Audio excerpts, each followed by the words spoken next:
Room number 27, एक ऐसे कमरे का खौफनाक सच जिसे सुनने के बाद आप होटल लेने के लिए 10 बार सोचोगे। नमस्कार दोस्तों, मेरा नाम है बिट्टू और एक और हॉन्टेड स्टोरी में आपका स्वागत है।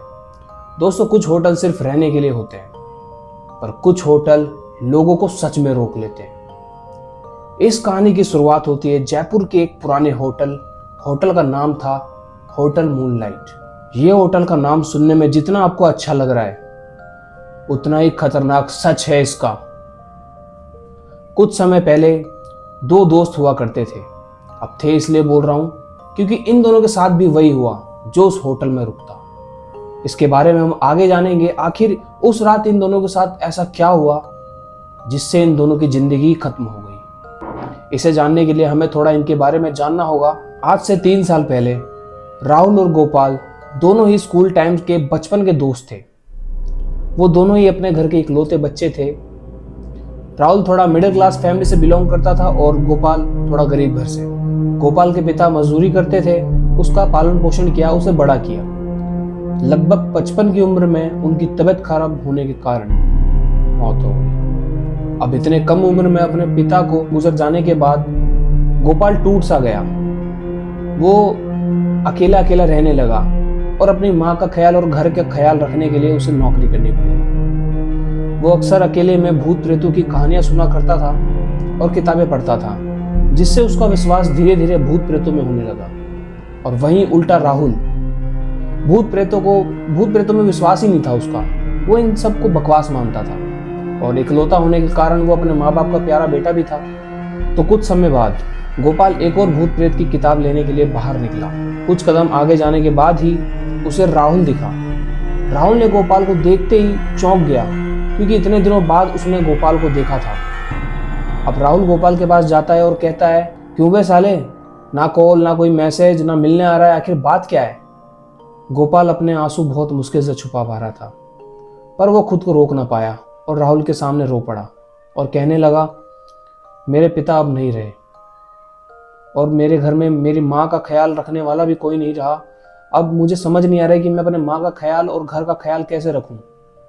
ये सुनते ही मानो राहुल के पैर से जमीन खिसक गई। राहुल एकदम सुन्न पड़ गया, जैसे मानो कि उसने क्या सुन लिया। फिर तभी राहुल गोपाल से कहता है, इतना सब कुछ हो गया, तूने मुझे बताया भी नहीं और तूने मुझे जरूरी भी नहीं समझा। गोपाल के पास इसका कोई जवाब नहीं था, इसलिए वो बिना जवाब दिए ही आगे चला गया। फिर राहुल कहता है, कहाँ जा रहा है मेरा बिना जवाब दिए, आखिर जवाब देता जा। गोपाल कुछ कदम ही चला था, आगे जाके वह रुक जाता है और पीछे मुड़ के राहुल को जवाब देता है, अब साथ में चल रहा है या फिर मैं अकेला चला जाऊं। फिर राहुल गोपाल के साथ चला जाता है। अब राहुल ने पहली बार गोपाल को इतना परेशान देखा था, पर वो फिर भी इस सिचुएशन को समझता है। अब दोनों आगे जाके एक बुक स्टोर पर रुकते हैं। तभी गोपाल स्टेशनरी वाले भैया को कहता है, भैया एक और हॉन्टेड सीरीज की एक बुक देना।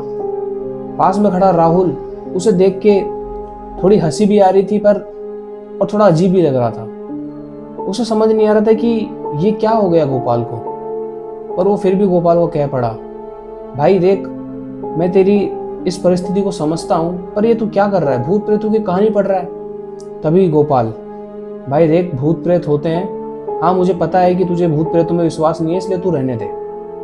तभी राहुल हंस पड़ता है और कहता है, भाई तू बिल्कुल ही पागल हो गया है, मुझे तो हंसी आ रही है कि तू भूत प्रेतों की किताब पढ़ रहा है और उन पे विश्वास कर रहा है। तभी गोपाल, देख, जैसे पॉजिटिव एनर्जी होती है वैसे ही नेगेटिव एनर्जी भी होती है इस धरती पे। जिसके साथ होता है उसे ही सिर्फ महसूस होता है। अब ये सब सुनकर राहुल मन ही मन हंसने लगा। उसने जैसे तैसे अपने आप को कंट्रोल किया और इस सिचुएशन को समझा और गोपाल को थोड़ा खुश देखने के लिए उससे कहा, भाई पास ही में मेला लगा है, क्यों ना हम दोनों जाके वहाँ थोड़ी मस्ती करें, थोड़ा घूम लेते हैं, इससे तेरा मन भी शांत हो जाएगा। तभी गोपाल उसे साफ ना कर देता है, नहीं भाई मैं नहीं जा सकता, मुझे घर भी जाना है और मुझे कल टाइम से जॉब भी जाना है, ऐसा कहने लगा। अब राहुल के खूब मनाने के बाद गोपाल मान ही जाता है और यही उनकी जिंदगी का सबसे बड़ी गलती होती है। उन्हें क्या पता था कि इस टाइम से उनके पास कुछ घंटों की ही जिंदगी बची है। दोस्तों, मुझे यकीन है कि ये स्टोरी सुनने में आपको बहुत ही मज़ा आ रहा होगा। मेरा बस इतना ही कहना है कि नीचे दिए गए लाल बटन को अभी दबा दें और सब्सक्राइब कर लें, ताकि ऐसी भयानक स्टोरी और मज़ेदार स्टोरी आप तक पहले पहुंच जाए। अब आगे आगे जो होने वाला था उसे सुनने के बाद आप भी अपने आसपास के एनर्जी को फील करने लगोगे। अब राहुल के खूब मनाने के बाद गोपाल मान ही जाता है। अब वो दोनों मेले में पहुंचते हैं और मेले में पहुंचने के बाद वो दोनों फन जोन में जाते हैं। वहाँ थोड़ा झूला झूलते हैं, खाना खाते हैं और इधर उधर घूमते हैं। उन्हें वक्त का कोई अंदाज़ा नहीं था कि कब 7 से रात के 12:30 बज चुके हैं। अब गोपाल थोड़ा परेशान हो गया था कि अब इतनी रात को वो घर कैसे जाएगा। तभी राहुल कह पड़ता है गोपाल से, भाई देख, तुझे कहीं जाने की ज़रूरत नहीं है, पास ही में होटल है, हम दोनों वहाँ रुकते हैं और सुबह जल्दी घर के लिए निकल जाएंगे। अब यही उनकी ज़िंदगी का आखिरी डिसीजन होता है। अब वो दोनों निकल पड़ते हैं होटल की तरफ। सड़क से जा रहे होते हैं। सड़क पर एक इंसान भी नहीं दिख रहा था, ना कोई जानवर। और सड़क पे लगे लाइट पोल में लाइट आ रही थी, जा रही थी, आ रही थी, जा रही थी। अब राहुल और गोपाल पहली बार डर महसूस कर रहे थे। वो दोनों बस किसी तरीके से होटल तक पहुंचना चाहते थे। और जैसे जैसे वो होटल तक पहुंचते, रास्ता और लंबा होता जा रहा था। ये चीज़ दोनों ही महसूस कर रहे थे और वो दोनों ही अंदर तक डर गए थे। और जब वो और तेज़ चलने की कोशिश करते तब उन्हें साफ साफ सुनाई दे रहा था कि कोई तीसरा भी है जो उनके साथ साथ पेड़ों से होता हुआ चल रहा है। और जब उस पैरों की आवाज़ और धीरे और धीरे और धीरे बढ़ रही थी और एक टाइम ऐसा है कि अब कोई पेड़ के निकल के उनके सामने खड़ा हो जाएगा, तभी वो दोनों ज़ोर से चीखते हैं और फिर वो आवाज़ आना बंद हो जाती है। वो दोनों इतना डर गए थे, वो दोनों अपने आसपास देखते हैं कि होटल तक आ गए हैं। मतलब कोई ऐसी बुरी शक्ति थी जो चाहती थी कि वो होटल तक बस पहुंच जाए। वो दोनों किसी तरीके से अपने आप को संभाल कर होटल के अंदर चले गए। गोपाल तो कुछ ज़्यादा ही डर गया था, वो पूरा पसीने से लथपथ हो गया। और राहुल जैसे तैसे अपने आप को संभाल के रिसेप्शन तक पहुंचा और वहाँ देखा कि एक बूढ़े अंकल है जिनकी उम्र 60 से 65 वर्ष है। राहुल बूढ़े अंकल से कहता है, हमें एक रूम चाहिए बस आज रात के लिए। तभी बूढ़े अंकल कहते हैं, सारे रूम बुक्ड है बट एक रूम है, रूम नंबर 27, वो मैं आपको किसी भी कीमत पे नहीं दे सकता। तब राहुल बोला, क्यों नहीं दे सकते, फ्री में थोड़ी ना रह रहे, पैसे दे के रहेंगे। फिर बूढ़े अंकल बोले, आप मुझे पता है कि आप मुझे पैसे दोगे बट मैं फिर भी आपको वो रूम नहीं दे सकता क्योंकि उस रूम में कुछ गड़बड़ है, क्योंकि उस रूम में पैरानॉर्मल एक्टिविटीज़ होती है। रात रात को डरावनी आवाज़ें आती है उस रूम से। अब राहुल कहाँ इन भूत प्रेतों की कहानियों में विश्वास रखने वाला, इसलिए वो अंकल से बहस करने लग गया। तभी अंकल ने कुछ ऐसा कहा कि दोनों अंदर तक डर गए। पता है अंकल ने क्या कहा? अंकल ने कहा, ठीक है मैं तुम्हें चाबी तो दे दूंगा लेकिन तुम जाओगे अपनी जिम्मेदारी से और वहाँ जो भी देखोगे, जो भी सुनोगे या तुम्हारे साथ जो भी होगा वो तुम्हारी जिम्मेदारी होगी और कल शायद तुम जिंदा भी ना बच पाओ। यह बात सुन के दोनों ही अंदर तक डर गए थे। अब राहुल को लगा कि बुड्ढा पागल हो गया है, इस उम्र में कुछ भी बोल रहा है और इस उम्र में होता ही है, इसलिए उसने चाबी ले ली। और गोपाल का अंदर से मन मान नहीं रहा था तो उसने राहुल से कहा कि भाई मेरा जाने का बिल्कुल भी मन नहीं है, मैं नहीं जाना चाहता। तभी राहुल, भाई तू डर क्यों रहा है यार, मैं हूं ना तेरे साथ, और वैसे भी आज रात की तो बात है, कल सुबह होते ही हम लोग निकल जाएंगे। गोपाल क्या करता बेचारा, अब उसने राहुल की बात मान ली। फिर वो दोनों चाबी लेके सीधा तीसरी मंजिल पर पहुंच गए और यही सबसे बड़ी गलती होती है उनकी। उन्हें क्या पता था उनके साथ आगे जो भी होगा उसे देखने के लिए शायद ही वो जिंदा बचे। अब वो तीसरी मंजिल पर जैसे ही पहुंचे तो उनके सामने था उनका रूम नंबर 27 जिसमें आज रात वो रुकने वाले थे।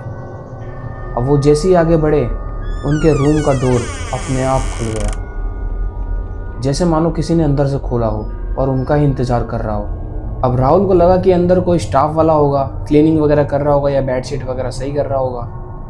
और वहीं गोपाल का डर फिर से जाग गया। उसने राहुल से कहा, भाई नहीं जाते हैं, मुझे कुछ ठीक नहीं लग रहा है। पर राहुल ने बोला, भाई अंदर स्टाफ के लोग ही तो हैं, चलना कुछ नहीं होगा। फिर वो दोनों जैसे ही अपने रूम के अंदर जाके देखते हैं वहाँ कोई नहीं होता है और टीवी भी चालू होता है। टीवी पे बार बार एक ही लाइन रिपीट हो रही थी, आखिरी रात, आखिरी रात।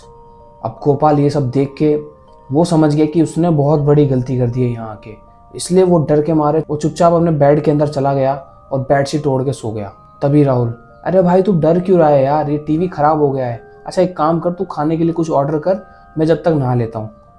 अब राहुल चला गया नहाने।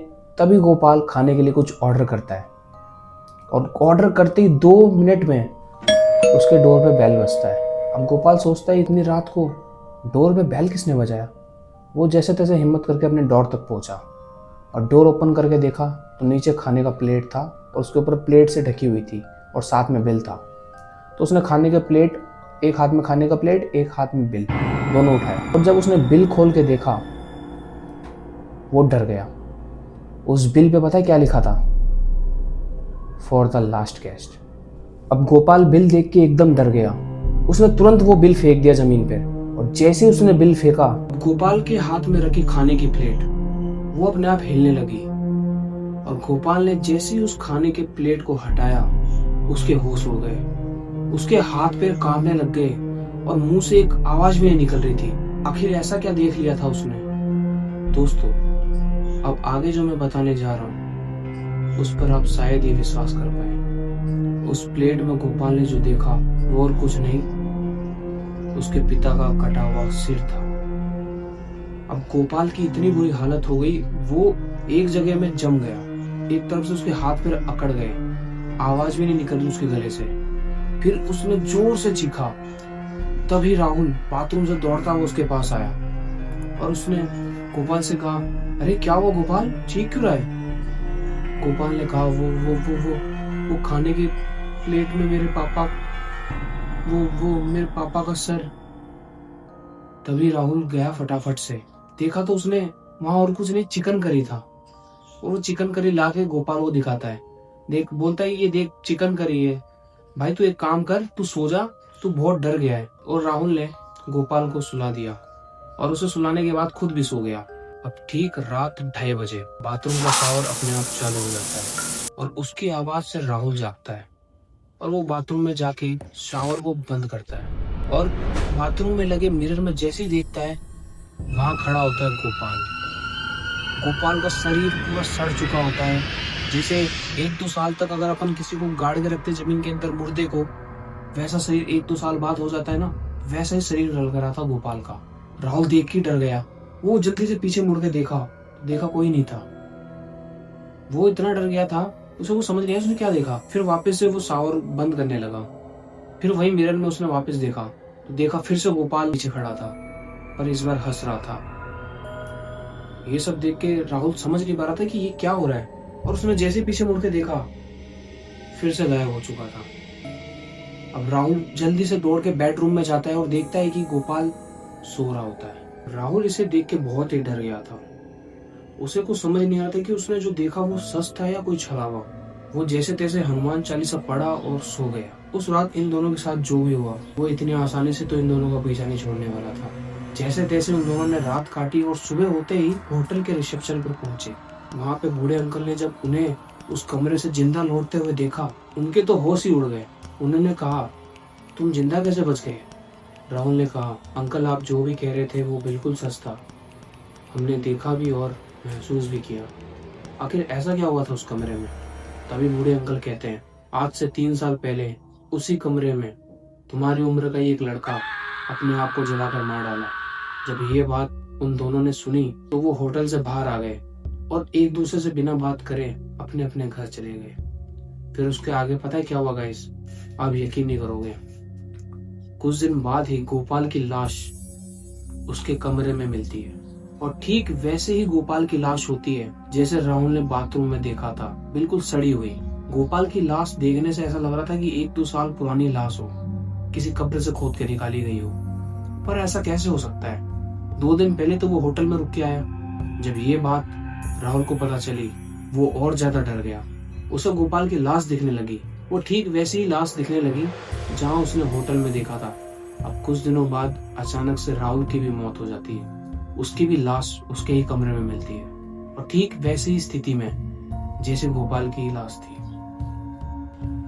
मैं बस इतना ही कहना चाहूंगा दोस्तों, कुछ कमरे खाली नहीं होते, वो बस अगले इंसान का इंतजार कर रहे होते हैं। उम्मीद है कि ये स्टोरी आपको बहुत अच्छी लगी होगी और मैं आपको मिलता हूँ अगली हॉन्टेड स्टोरी के साथ। तब तक के लिए आप इस चैनल को सब्सक्राइब कर लें। मिलते हैं।